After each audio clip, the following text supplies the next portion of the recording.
ఒక చరిత్ర రాయాలన్నా, అది మళ్ళీ తిరిగి రాయాలన్నా అది కేవలం ఒక బాలయ్యబాబు గారితోనే సాధ్యం. మీ అందరికైనా బాలయ్యబాబు నా ఒక్కడికే ముద్దల మావయ్య.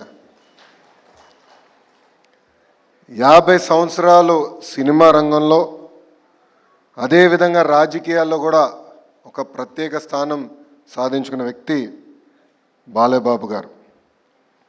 ఒకసారి చూస్తే ఒక మాస్ మహారాజా అన్న పదాన్ని తిరిగి రాసిన వ్యక్తి మన బాలయ్యబాబు గారు. హీరోస్ అందరికీ ఫ్యాన్స్ ఉంటారు, కానీ మన మాస్ మహారాజాకి మటుకు డైహార్డ్ ఫ్యాన్స్ అనేవారు ఉంటారు. ఆయన ఒక్కసారి ఆయన చరిత్ర చూస్తే 1974లో తాతమ్మ కళ సినిమాలో ఆయన టాలీవుడ్కి వచ్చి ఇప్పుడు ఏకంగా అఖండ 2 వరకు కూడా ఒక ప్రత్యేక స్థానం ఆయన సాధించుకున్నారు.